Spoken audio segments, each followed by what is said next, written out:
저희 교회처리라 다시 한번 감사드립니다. 우리 주일 예배 오신 성도님들을 주의 이름으로 환영합니다. 좌우에 인사하실 때요, 우리 열매 맺는 신앙이 됩시다. 이렇게 하고 있습니다.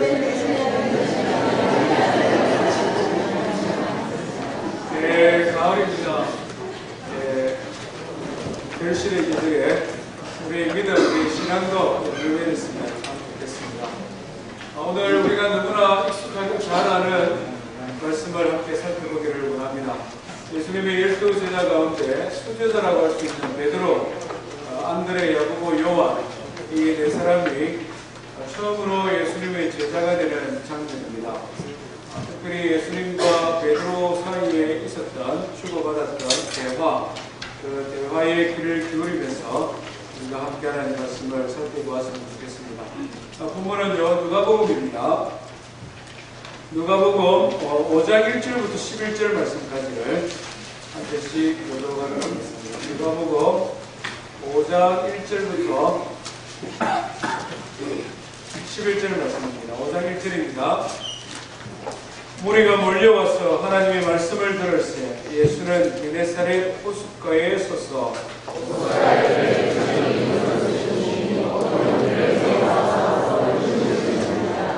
예수께서 한 배에 오르시니 그 배는 시몬의 배라. 육지에서 조금 떼기를 청하고 앉아서 배에서 무리를 가르치시더니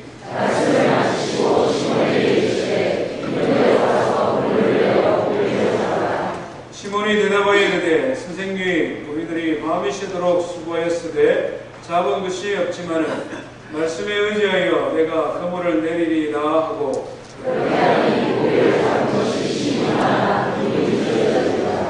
이에 다른 배에 있는 동무들에게 손짓하여 와서 도와달라 하니 그들이 와서 두 배에 채움에 잠기게 되었더라.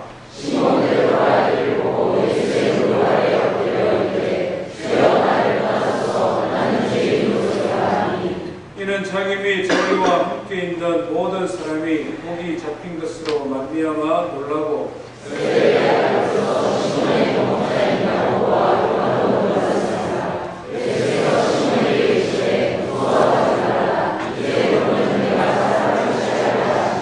같이 했습니다. 그들이 배들을 육지에 두고 모든 것을 꺼내보고 예수를 따르니라. 아멘. 오늘 1절 말씀에 의하면 게네사렛 호숫가가 등장을 하고 있습니다. 게네사렛 호숫가라고 하기도 하고 갈릴리 호수, 디베라 바다라고 하기도 하는데요. 그 지도를 한번 펼쳐주십시오. 오늘 이 지도를 보시면 앞으로 누가복음 그리고 보험서를 읽다 보면 계속해서 등장하게 되는데요. 왼쪽에 있는 그 컬러를 조금 입혀놓은 부분이 지금 현재 이스라엘입니다. 이스라엘의 수도가 어디죠? 예루살렘이죠. 이스라엘 가운데 있습니다. 예루살렘. 그리고 북쪽 이 지역이 갈릴리 지역이다라고 말을 하는데 그 이유는 갈릴리 호수가 있기 때문에 그렇습니다. 예수님은 갈릴리 호수에서 조금 떨어진 나사렛에서 살았었죠. 이 갈릴리 호수를 조금 더 자세히 보면 이렇게 생겼습니다. 뭐같이 생겼습니까? 네? 발바닥에서 그럴까요? 외국 사람들이 이걸 하프 모양으로 생겼다고 합니다. 우리는 하프를 잘 모르니까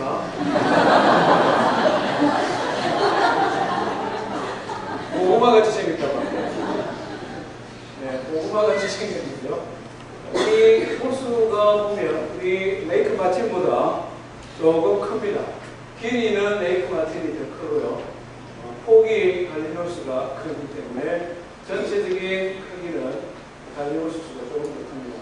다시 이 지도를 보시면 갈릴리 호수 북쪽에 보면 헤르몬산이라고 있는데요.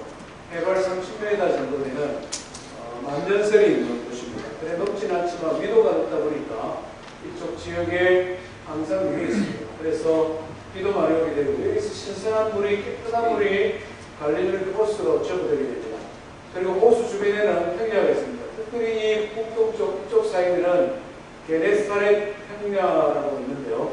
우리 꼭 김해 평야처럼 아주 쌀 농사도 잘 되고 목화도 잘 되고 아주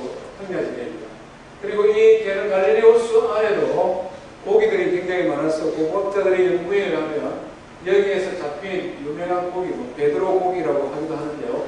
이 고기가 스바다까지, 말하자면 스페인까지 수출되기도 했다. 이렇게 이야기를 하기도 합니다. 아주 고기도 많고 땅이 기름진 곳이기 때문에 갈릴리 호수 주변에 9개의 도시가 있었다. 이렇게 이야기를 합니다. 한 도시에 한 15,000명 정도가 사는, 그때 당시로 보면 제법 큰 도시죠. 도시가 9개 정도 있었다. 그래서 오늘 성경에 보니까 많은 무리들이 모여들었다라고 하는 걸 봤으면 이 주변에 있는 이 게네사렛을 중심으로 주변에 있는 사람들이 이른 아침부터 모여든 것 같습니다. 왜 모여들었을까요? 거기 뭐 서커스 공연이 왔습니까? 왜 모여들었을까요? 무리들이 몰려왔다라고 말을 하는데 이유가 있다는 것입니다. 어제 있었던 사건 때문에 그렇습니다.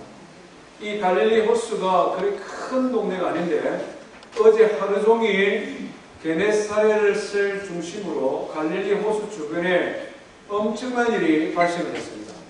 어떤 일이 발생을 했느냐면 갈릴리 나사렛이라는 청년, 나사렛에서 온 청년이 한 사람이 있었는데 그 사람이 지혜로운 말씀을 전하는데 회당에서 설교를 하는데 설교를 너무 잘하는 거예요. 말씀이 얼마나 힘있고 권세가 있고 능력이 있었는지 지금까지 자신들이 만나보았던 바리새인이나 서기관이나 그런 사람들과는 도저히 비교할 수도 없을 만큼 능력 있는 진리의 말씀을 전하는 청년이 나타났다는 소식을 들은 것입니다. 단지 말씀을 전하는 것, 능력 있는 것, 그것이 놀라운 것이 아니라 하나 더 나아가서 이분이 회당에서 말씀을 전하는데 그 말씀을 전하는 사이에 귀신 들린 사람이 발작을 한 것입니다. 평상시에는 모르고 있었는데 능력의 말씀이 선포되어지니까 귀신이 견디지 못하고 자기 자신을 노출을 한 것입니다. 성경에 보니까 더러운 귀신이라고 소개되었습니다. 귀신이 들려서 소란스럽고 발작을 하니까 사람들이 다 놀라는데 이 예수라는 청년 젊은 사람은 눈도 깜짝하지 아니하고 오히려 그 귀신 들린 사람을 찾아가서 하는 말이 잠잠하고 그에게서 나오너라. 귀신 쫓아낸다고 사람들이 패고 막 소리 지를 필요 없습니다. 간혹 그런 경우에 한 번씩 뉴스 듣잖아요. 막 죽기 사회한다고 막 사람을 놓고 부들 패고 그냥 잠잠하고 그에게서 나오느라 이랬는데 귀신이 그냥 두려워서 떨고 도망가 버린 것입니다. 하나님의 거룩한 자요 이렇게 말을 하면서 얼마나 사람들이 놀랐겠습니까? 거기서 조금 더 나아가 점심을 먹고 난 다음에 베드로라는 그런 어부, 아마 그 지역에서는 조금 그래도 좀 사람들 사이에 알려진 사람인 것 같기는 합니다. 그 집에 예수님이 초대받아서 갔는데 베드로의 장모님이 열병이 걸렸습니다. 침자가 그때 말라리아 종류 같은 것이 아닐까. 그래서 사람이 죽어가는 거예요. 열병이 걸렸는데 예수님께서 또 어떻게 하십니까? 그 여인을 향해서 그냥 손을 엮더니 열병을 꾸짖고는 일어나라! 일어나라! 수술한 것도 아니고 막 약을 끓여서 막 몸에 좋은 그냥 이런 약을 준 것도 아니고 그냥 일어나라! 한 말씀 하니까 어떻게 됐습니까? 베드로의 장모님이 벌떡 일어나가지고는 그냥 강해졌어. 건강해져서 성경 말씀해 보니까 예수님과 제자들을 수종더니라. 그냥 겨우 좀 나았는데 찌뿌둥하게 아직까지는 몸 좀 이게 아니고 그냥 일어나는데 벌떡 일어나는데 더 건강해져요. 소문이 급속도로 이 갈릴리 호숫가에 퍼져나간 것입니다. 그 소문을 듣고 사람들이 몰려들기 시작했습니다. 저녁 때쯤 되었는데 각색 병을 가진 사람들, 성경에 보니까 많은 질병을 가진 사람들, 그리고 귀신 들린 사람, 허다한 사람들이 예수님께로 몰려들었습니다. 아침부터 회당에서 말씀을 전했지요. 귀신을 쫓아내었지요. 또 열병 들린 사람을 고쳤지요. 피곤할 법도 한데 예수님께서 전혀 귀찮게 얘기지 않으시고 그들을 다 고쳐주셨습니다. 밤사이에 말 없는, 발 없는 말이 얼마나 빨리 달렸는지 이 게네사렛 갈릴리 호숫가의 9도시에 쫙 퍼진 것입니다. 그래서 사람들이 모여든 것입니다. 과연 이 예수라는 청년이 어떤 사람이냐? 그가 하는 지혜로운 말씀이 과연 얼마만큼 지혜로운가? 그가 오늘도 사람의 질병을 고칠 수 있을까? 오늘도 귀신 들린 사람을 쫓아낼 수 있을까? 와, 정말 대단한 뉴스인데요. 우리가 만약에 게네사렛 호숫가에 살았으면 어떻게 했겠습니까? 저도 당장에 달려가겠습니다. 어젯밤에 보지 못한 것을 아쉬워하며 남들보다 더 빨리 달려가서 예수라는 젊은이가 하는 행동, 하는 행위, 그의 말씀을 듣기 위해 달려갔을 것입니다. 그래서 무수히 많은 사람들이 모여들었다는 거죠. 그런데 이 모여드는 사람들은 그들의 평생에 듣지도 보지도 못했던 한 가지 사건을 경험하게 됩니다. 그것은 도무지 육체를 가진 인간이라면 불가능한 일, 오직 신적인 능력을 가진 하나님이 아니고서는 도무지 하실 수 없는 일을 행하시는 예수님을 그들이 만나게 된다는 것입니다. 오늘 이 게네사렛 호숫가에서 모여든 많은 사람들에게 보여주신 예수님의 신적인 능력, 예수님의 신성, 그것이 무엇인지를 함께 살펴보기를 원합니다. 우리 전정희 집사님, 문 한 번 내려주세요. 젊은이 두 사람이 못 들어오고 있습니다. 여기 보면 미안할 것 같으니까 보지 맙시다. 늦게 오다 보니까 들어오고 밖에서 교회를 하고 있습니다.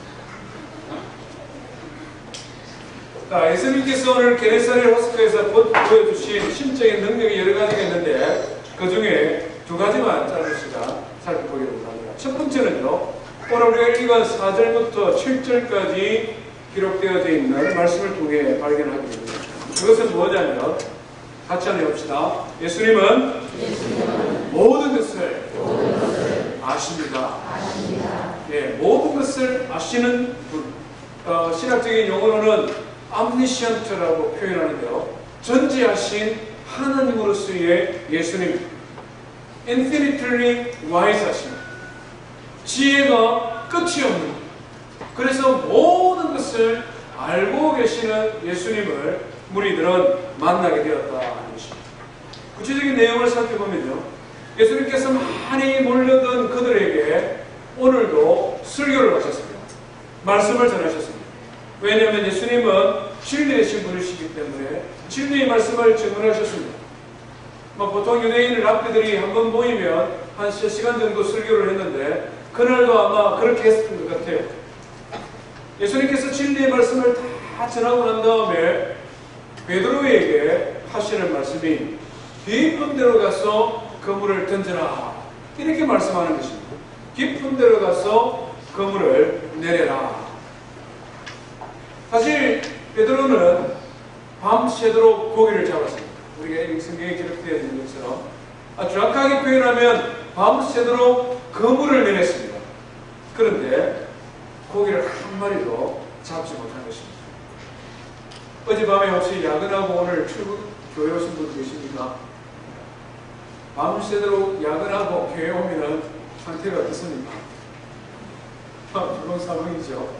목사님 설교 빨리 마쳤으면 좋겠습니다. 열심으로 그냥 교회로 왔는데 예배를 참여를 했는데 가능하면은 예배가 짧게, 설교를 짧게 마치면 좋을 거 아닙니까? 밤새 야근했는데. 이건 베드로가 지금 상황이 그렇다는 거예요. 예수님께서 베드로의 배를 잠깐 빌렸습니다. 사람들이 너무 많이 몰려오기 때문에 사람들이 예수님을 푸시하니까 계속 이렇게 밀리고 나중에는 이 호숫가에 물에 빠질 지경이 되었습니다. 예수님께서 베드로에게 말씀하셨죠. 베드로의 배 좀 빌리자. 베드로가 예스 할 수밖에 없지 않습니까? 왜 그렇습니까? 어제 장모님 고쳐주셨잖아요. 어제 죽어가는 장모님을 고쳐주셨거든요. 그러니까 베드로는 너무 못하는 거예요. 베드로는 밤새 고기 잡고 빨리 그물 정리해놓고 집에 가서 자고 쉬고 싶은데 예수님께서는 베드로의 배 좀 빌리자. 베드로가 예, 무슨 할겠죠. 근데 설교를 또 빨리 마쳐야 되잖아요. 그런데 유대인의 랍비들은 기본 3시간이거든요. 거기서 3시간도 설교하는 거예요. 베드로의 입장에서 보면 굉장히 어쩌면 힘들었을 수 있습니다. 아무리 예수님이 능력의 말씀을 전한다 하셔도 밤새도록 잠을 못 잔 베드로의 입장에서는 힘들 수 있습니다. 어쩌면 예수님께서 좀 무리하게 베드로에게 요구하신 부분도 있습니다. 근데 베드로 참 착한 것 같아요. 근데 다 참습니다. 다 옆에서 기다만 들었습니다. 거기까지는 좋은데 한 발 더 나아가서 예수님께서 뭐라고 말씀합니까?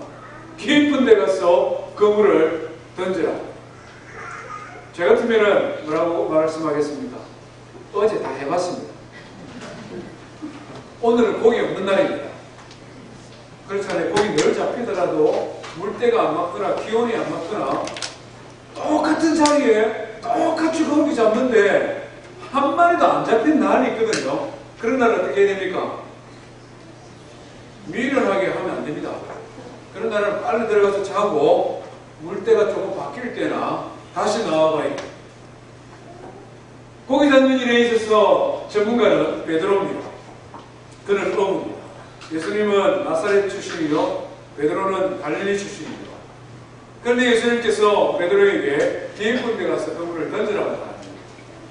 번데기 앞에 주름 잡는 것처럼 어쩌면 전문가 앞에 배 전문가가 하는 말씀 같습니다. 그런데도 참 베드로는 착했습니다. 말씀에 순종하여 그물을 내립니다. 어찌 됐습니까? 어떻게 했습니까? 고기가 얼마나 많이 잡혔는지 그물이 찢어져 나가고 2배에 나누어 실었는데 잠기게 되었더라. 성경에 이렇게 기록을 하고 있습니다. 여기서 우리는 한 가지를 생각할 필요가 있는데요. 예수님께서 어떻게 아셨을까? 예수님께서 갈릴리에 사는 경험도 없는 예수님이 어떻게 깊은데 고기가 있는 줄 아셨고, 또 그 시간에 그물을 내려서 그물이 찢어지지 않을 만큼 고기가 잡힐 줄 예수님께서 어떻게 아셨을까? 우리 이것을 한번 생각해 볼 필요가 있다는 것입니다. 베드로가 예수님의 말씀에 순종했더니 고기를 많이 잡았다, 이렇게 생각하기 이전에 어떻게 예수님께서 그곳에 고기가 많은 줄 아셨을까? 그것을 우리가 먼저 한번 생각해 보자 하는 것입니다. 어떤 사람은 우연히 그럴 수도 있지 않습니까? 우연히 소가 뒷발질 하다가 지나가는 쇠향기를 확 밟을 수 있듯이 예수님이 그냥 한번 해봤는데 그럴 수 있는 거죠. 그게 뭐 특별합니까? 예수님이 한 번만 이랬으면 아마 우연히 그럴 수 있을 거라고 생각도 됩니다. 그런데 우리가 복음서를 읽어보면 예수님께서 여러 번 고기를 이렇게 잡으셨어요. 마태복음 17장에 보면 좀 더 이상한 장면이 등장합니다. 어떤 사람이 예수님을 베드로를 찾아와서 항의를 합니다. 왜 당신과 예수님은 성전세를 바치지 않습니까? 성전세는 이스라엘 백성은 1년에 한 번씩 우리나라 돈으로 예를 들면 한 50불 정도 성전을 고치기 위해 필요한 세금을 의무적으로 내립니다. 예수님과 제자들이 성전세를 안 냈다는 거예요. 예수님께서 제자들에게 말씀하죠. 왕의 아들이 세금 내는 거 봤냐? 왕의 아들 세금 안 내지 않느냐? 그렇지만 백성들이 그것을 잘 모르니 우리가 세금을 내자, 이러면서 하시는 말씀이 베드로에게, 베드로야, 갈릴리 호수에 가서 낚시를 던져라. 그리고는 제일 먼저 잡히는 고기에 입을 열어봐라. 그러면 그 고기에 한 세겔이 말하자면 $10가 들었을 것인데 그것을 너와 나의 세금으로 내어라. 어떻게 되겠습니까? 베드로가 예수님이 고기 잡는데 소질 있는 거 알잖아요. 예수님 베드로가 알겠습니다 가서 낚시를 던졌는데 고기가 한 마리 잡혀 올라왔는데 입에 동들이 들어있는 것입니다. 믿어집니까? 솔직하게 믿어집니까? 아니 이게 신화도 아니고 동화도 아니고 좋은 물고기가 많습니까? 물고기가 아무리 배가 고파도 그렇지. 아니, 동들을 왜 삼킵니까, 물고기가? 설사 삼겠다 하더라도 하필이면 베드로가 던지는 그 낚시에 그 무수히 많은 물고기들 중에 하필이면 동들을 삼킨 물고기가 그거를 물고 잡히는가? 가능한 일입니다. 우리 인간의 지혜를 가지고 이것을 우리는 도무지 받아들일 수가 없습니다. 이것은 도무지 믿을 수 없는 이야기입니다. 이것도 우연에 되었다고 생각할 수 있는데, 그래서 예수님은 또 고기를 잡으셨어요. 성경에 보니까. 요한복음 21장에 등장을 하는데요. 이때는 예수님께서 십자가에 달려 죽으신 이유입니다. 예수님의 제자들은 두려워서 우리는 이제 모르겠다, 도망이나 가자 하고는 갈릴리로 다 도망가 버렸습니다. 그래서 베드로와 야고보와 요한과 또 안드레가 또 고기를 잡고 있었습니다. 밤새도록 고기를 잡는데 또 한 마리도 못 잡는 거예요. 새벽쯤이 되었는데 호숫가에 모닥불을 피워놓고 어떤 젊은 사람이 앉았다가 물어봅니다. 고기 좀 잡았습니까? 한 마리도 못 잡았잖아요. 없습니다. 오늘 한 마리도 못 잡았습니다. 그런데 이 사람이 하는 말이 뭐라고 말했습니까? 오른쪽에 그물을 던져보라. 아마 그때 이상한 생각이 좀 들었을 겁니다. 베드로는. 어디서 많이 들었던 말인데, 이러면서 그물을 쫙 던졌는데 또 그물이 찢어질 만큼 고기가 잡힌 것입니다. 베드로가 들고 물가로 나와 보니까 153마리, 성경적으로 딱 기록이 되었어요. 153마리나 되는 고기가 잡혔다는 것입니다. 예수님께서는 우연히 깊은 곳에 던져봐라, 우연히 낚시를 던져봐라, 우연히 오른쪽에 던져봐라. 그러면 그곳에 고기가 있을 것이고 고기가 잡힐 것인데 그물이 찢어지지 않을 만큼 잡힐 것이다. 이것은 결코 우연히 되어질 수 있는 일이 아니라는 것입니다. 우리의 지혜와 우리의 경험으로는 도무지 이해할 수도 없고 수용할 수 없을지언정 예수님은 알고 계셨다는 것입니다. 어디에 고기가 많은지, 어떻게 하면 고기를 잡을 수 있는지 예수님은 모든 것을 아시는 분이라는 것입니다. 그래서 예수님은 모든 것을 아시는 전지하신 하나님이시다 하는 것입니다. 예수님은 단지 물고기만 어디 있는 줄 아시는 것이 아니고 성경 말씀에 보니까 하늘의 새도 사람들의 머리카락도 다 헤아리시는 분이시다. 성경이 이렇게 기록합니다. 참새 2마리가 $1에 팔리는 것을 알지 못하느냐? 그러나 하늘에 계신 너희 하나님 아버지께서 허락하지 아니하시며 온 지구상에 이렇게 많은 새들 가운데, 하늘을 가득 덮고 있는 새들 가운데 하나도 땅에 떨어지지 아니하리라. 너희는 너희의 머리카락이 얼마나 많은 줄 아느냐? 머리카락을 헤아릴 수 있는 자가 있느냐? 그러나 하나님은 이 모든 것을 헤아려 아시는 분이시다. 성경이 이렇게 우리에게 설명을 하고 있다는 것이다. 예수님은 하늘의 새와 물고기만 아시는 것이 아니라 사람의 마음을 아신다라고 기록을 하고 있습니다. 요한복음 1장에 보면은 나다나엘이라는 사람이 등장합니다.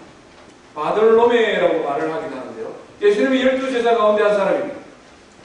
그 사람을 한 번도 만난 적도 없고 본 적도 없습니다. 그런데 빌립이라는 친구가 바들로메를 데리고 예수님께로 오고 있습니다. 빌립이 먼저 예수님을 만났어요. 그래서 자기의 친구인 이 바들로메, 나다나엘을 예수님에게 소개시키려고 오고 있는데 저기 오는 나다나엘을 보고 예수님께서 말씀합니다. 보라, 저 사람은 진정한 이스라엘 사람이요, 그의 마음에 간사한 것이 하나도 없도다. 주변에 있는 사람들이 깜짝 놀라고, 예수님 언제 나다나엘 만나셨지? 나다나엘이 가까이 와서 예수님에게 물었습니다. 예수님, 한 번도 우리 만난 적도 없는데 예수님에서 만났습니까? 한 번도 만난 적도 없는데 어떻게 나에 대하여 그렇게 평가하실 수 있습니까? 그래도 예수님이 나다나엘에게 뭐라고 말합니까? 나다나엘아, 빌립이 너를 부르기 전에 내가 무화과 나무 아래에 있는 것을 내가 보았노라. 내가 무화과 나무 아래에서 이스라엘 백성들이 경건한 믿음의 사람들이 나무 그늘 아래서 하나님의 말씀을 읽기도 하고 하나님 앞에 기도하기도 하고 이스라엘의 구원을 위하여 메시아를 기다렸던 그와 같은 성품이 너에게 있는 것을 내가 이미 보아서 알았다. 나다나엘이 너무나 깜짝 놀라 뭐라고 고백합니까? 주는 나의 하나님이십니다. 너무 깜짝 놀라서 나다나엘이 그렇게 고백할 수밖에 없었다는 것입니다. 한 번도 만난 적도 없고 대화를 나눈 적도 없고 본 적도 없는 사람의 마음을 아시는 분이 예수님. 왜? 예수님은 모든 것을 아시는 분이기 때문에. 예수님이 사람의 마음을 아신다는 것을 아주 놀랍게 보여주는 장면이 있는데요. 그것은 유월절 만찬을 준비하는 예수님의 모습입니다. 예수님께서 제자들 두 사람을 뽑아서 말씀을 합니다. 예루살렘 성에 들어가라. 그리고 가서는 유월절을 준비하라. 제자들이 어떻게 하면 됩니까? 걱정 안 들었다. 성에 가면 물 항아리를 들고 가는 사람을 만날 텐데 그 사람에게 아무 말 하지 말고 따라가라. 그러면 그 사람이 집에 가면 그 집주인을 내가 만나게 될 텐데 집주인에게 예수님과 제자들 유월절 지낼 방이 어디입니까? 라고 물어봐라. 그러면 그 주인이 너에게 방을 하나 보여주실 것인데 그 방에서 유월절을 준비해라. 예수님이 사람을 보냈나? 제자들이 의심하면서 갔겠죠. 가서 보니까 물 항아리를 들고 가는 사람을 만났습니다. 쫄쫄쫄 따라갔습니다. 가보니 어느 집에 들어가는 거예요. 그래서 그 집주인에게 물었죠. 예수님이 하신 그대로 물었습니다. 예수님과 제자들이 유월절 지낼 방이 어딥니까? 아무 말도 하지 않냐고 이 사람이 다락방을 소개시켜 주었습니다. 다락방을 소개시켜 주면서 이 방에 준비하시면 됩니다. 예수님께서 어떻게 하셨어요? 어떻게 성에 물 항아리를 들고 가는 사람이 있을 줄 알고 그 사람을 그 시간에 만날 줄 알고 그 사람의 주인이 예수님과 제자들을 위해 유월절을 위해 방을 예비할 것을 어떻게 아셨을까요? 예수님은 모든 것을 아시는 살아계신 하나님의 아들이심을 믿으시기를 바랍니다. 예수님은 온 하늘을 덮고 있는 새들도 저 대양에 헤엄치는 물고기도 우리가 경험하지 아니했던 과거의 일도 장차 다가올 미래의 일도 모든 것을 아시는 전지하신 하나님. 우리 인간의 지혜로 우리의 지식으로 우리는 도무지 그것을 상상할 수 없지만 주님께서는 모든 것을 알고 계시는 하나님이라는 것입니다. 우리가 신앙생활할 때에 우리가 믿고 고백하는 예수님이 어떤 분이시냐, 어떤 예수님을 우리가 알고 예배하느냐, 그것이 우리의 신앙의 삶에 얼마나 큰 유익이 되는 줄 모릅니다. 우리 시편 139편을 한번 살펴보기를 원합니다. 시편 139편입니다. 다윗이 전지하신 하나님에 대한 신앙의 고백입니다.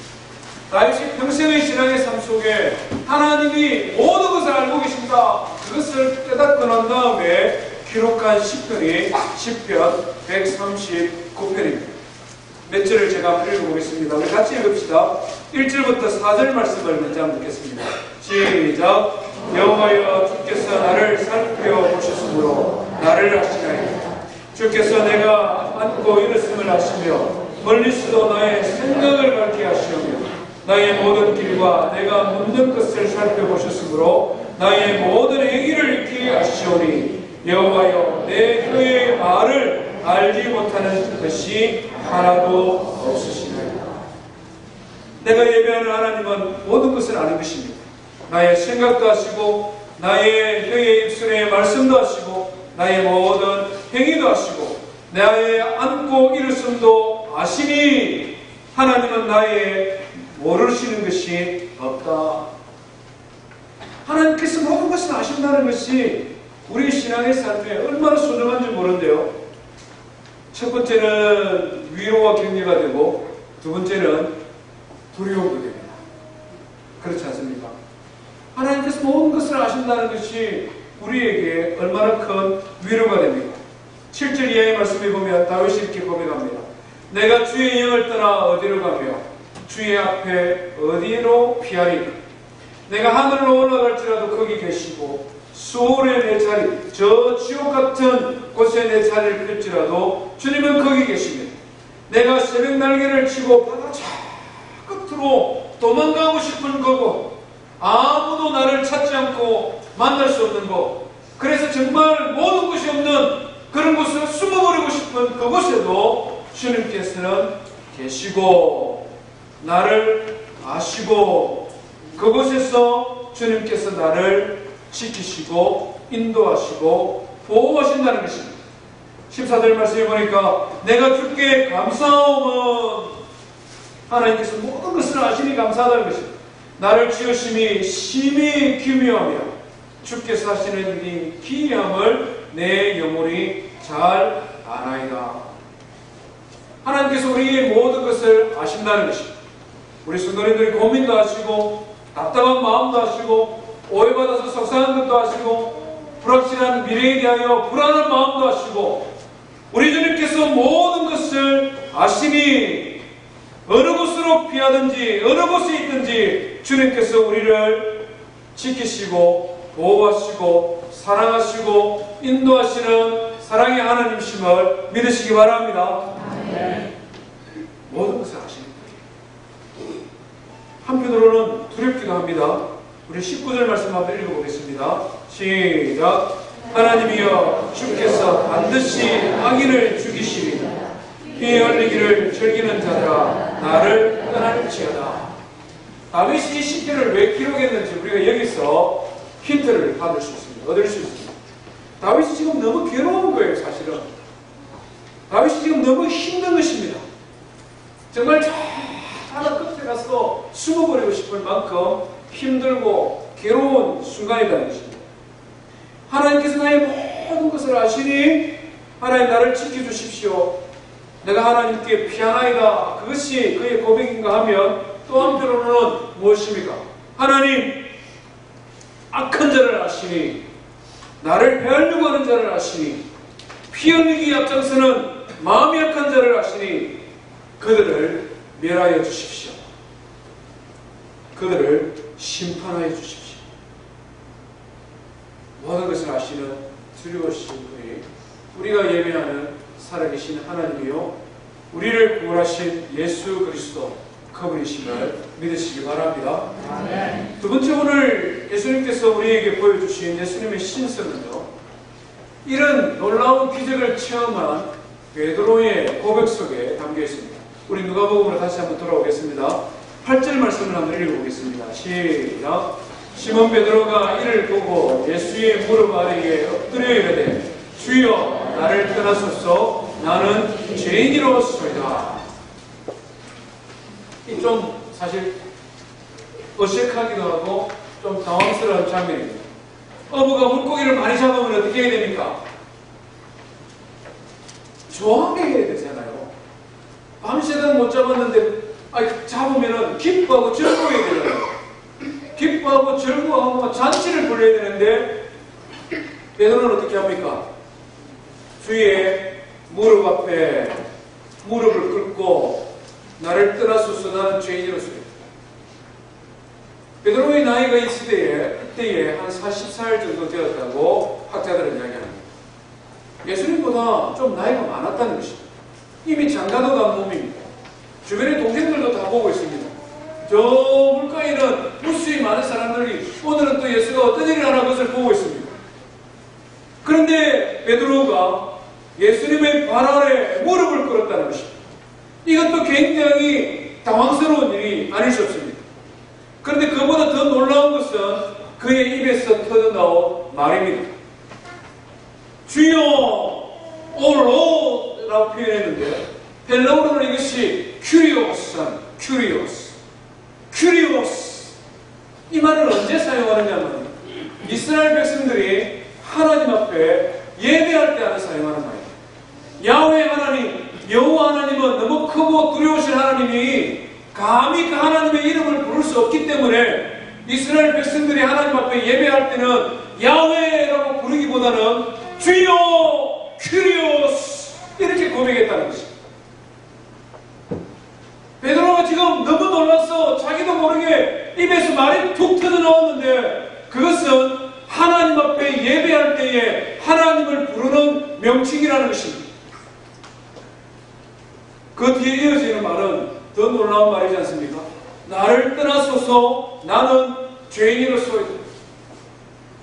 하나님, 나를 떠나십시오. 나는 죄인입니다. 지금 눈앞에 앉아있는 젊은 청년, 그가 비록 청년의 모습으로 그 자리에 앉아있지만 베드로가 하나님의 말씀을 듣고 그 놀라운 기적을 체험하고 그러고 나서 다시 바라보니 그 청년은 평범한 인생이 아니라 바로 살아계신 하나님 그분이었다.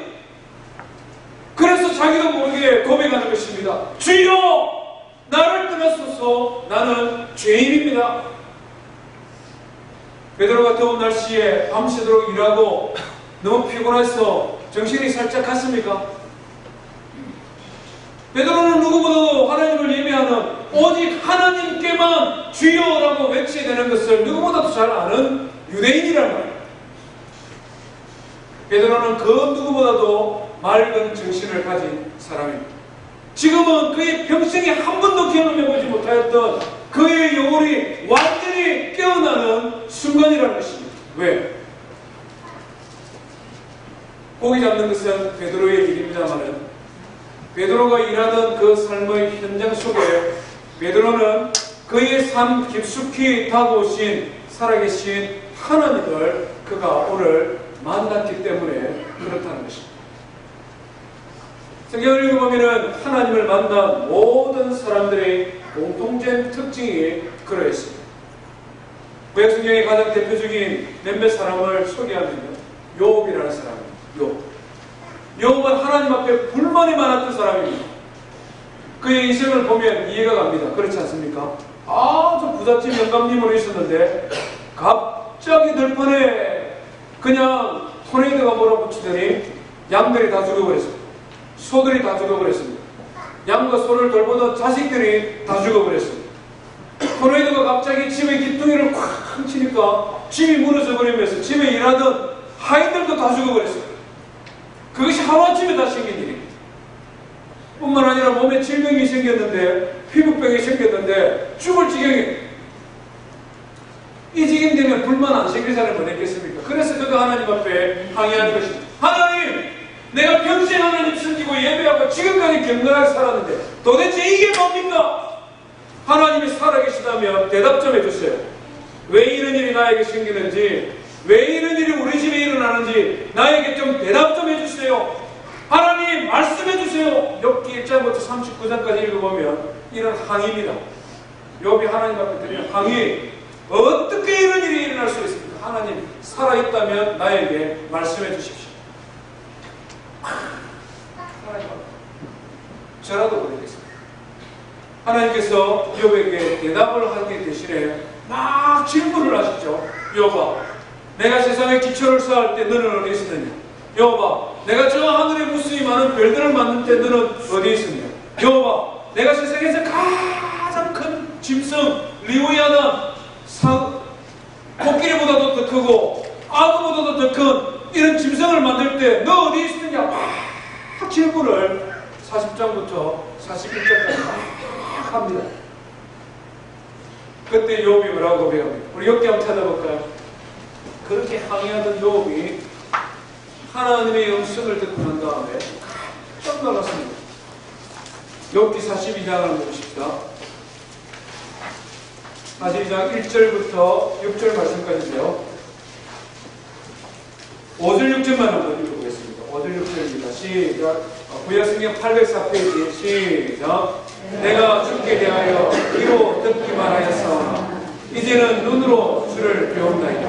그러므로 내가 스스로 거두어드리고 티끌과 제 가운데에서 되게 하나이다. 하나님이 이해하지 못하고 그렇게 많은 질문을 쏟아내었는데 살아계신 하나님을 만나고 나니, 거룩한 하나님을 만나고 나니 이제 내가 그 모든 말했던 질문들을 다 거두어드리고 티끌과 죄 가운데서 회개하나이다. 거룩하신 하나님을 만난 인생들의 특징입니다. 이사야 역시 마찬가지 아닙니까? 우시아 왕이 죽던 때에 하늘이 열리고 한 천국 보좌에 앉아 계신 하나님을 환상으로 보았습니다. 거룩하신 하나님을 보았을 때 이사야가 뭐라고 말합니까? 화로도 나여 망하게 되었도다. 내가 어떻게 하다가 이런 일을 보게 되었느냐? 내가 입술이 부정한 사람들 틈에 살아가다가 살아계신 하나님, 거룩하신 하나님을 보게 되었도다. 거룩하신 하나님을 만난 사람의 특징은 자기도 모르게 소리치는 것입니다. 하나님, 내가 하나님을 만나게 되었습니다. 내가 죽게 되었습니다. 나의 죄를 용서하여 주십시오. 하나님을 만난 인생의 특징이라는 것입니다.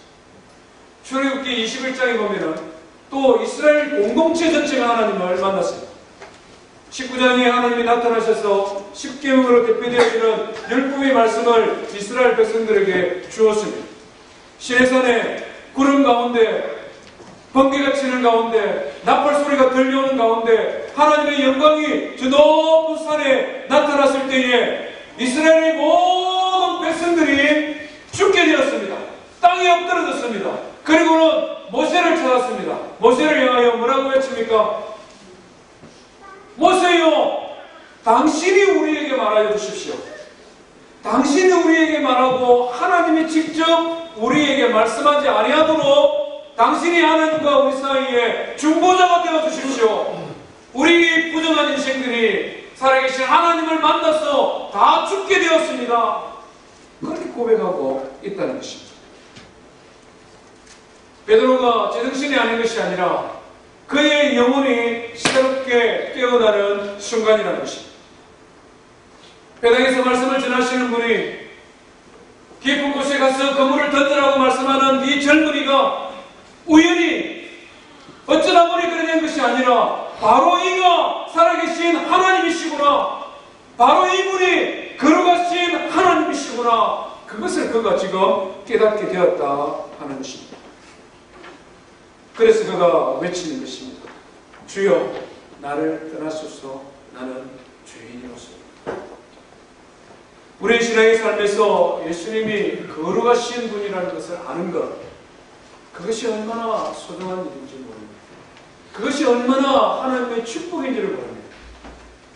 예수님이 거룩하신 하나님을 아는 것을 알고는 베드로는 어떻게 합니까? 하나님 앞에서 떠나가려고 하죠. 내 같은 것이, 내 같은 존재가 배우지도 못하고 가진 것도 없고 능력도 없고 어리석고 무지한 이 시골 촌놈인 내가 어떻게 거룩하신 주님과 함께 있을 수 있습니까? 나를 떠나십시오. 나는 죄인입니다. 떠나려고 하는데 예수님은 오히려 베드로에게 뭐라고 말씀합니까? 나와 함께 가자. 나와 함께 있자. 내가 너를 사람을 낳는 어부가 되게 하랴. 예수님께서는 오히려 그를 불러주셨습니다. 영광스러운 복음사에게 일꾼으로 맞이해 주셨습니다. 그를 들어 사용하여 주셨습니다. 갈릴리 호숫가에 평생을 고기 잡으며 살다가 그 호숫가에 생기는 거품처럼 그냥 사라져버려도 아무도 아쉬워할 사람 없는 그런 무식하고 배우지 못하고 가진 것도 없는 베드로, 그가 거룩하신 주님을 알고 거룩하신 주님을 고백하였을 그때에 주님께서 그를 오히려 선택하여 주셨습니다. 오히려 그를 불러주셨습니다. 그를 12제자 가운데 하나로 세워주셨습니다. 예수 그리스도가 재림하실 그때에 영광스러운 보좌 가운데 온 세상을 통치할 24장로 가운데 한 사람으로 베드로를 선택하여 주셨다는 것입니다. 우리 인생 역시 마찬가지라는 것입니다. 우리가 주님 앞에 쓰임받는 인생, 다른 자격이 필요한 것이 아닙니다. 우리가 거룩하신 하나님의 일꾼으로 우리가 하나님의 기쁨이 되는 것, 다른 어떤 능력이 우리에게 필요한 것이 아닙니다. 우리가 예수 그리스도 그분이 모든 것을 아시는 하나님이라는 것을 고백하고 예수 그리스도 그분이 거룩하신 하나님의 아들이라는 것을 믿고 알고 고백할 그때에 주님께서 우리를 선택하여 주시는 것입니다. 주님께서 우리를 불러주시는 것입니다. 나와 함께하자. 나와 함께 세상을 변화시키자. 나와 함께 근망스러운 복음을 전하는 복음 전도자가 되자. 주님께서는 베드로를 불러주셨습니다. 사랑하는 성도 여러분, 우리는 우리의 신앙의 삶 속에 예수님이 어떤 분이신가를 알고 그분을 믿음으로 고백하고 예배하는 자 되기를 주의 이름으로 축원드립니다. 예수님은 모든 것을 아십니다. 거룩하신 하나님.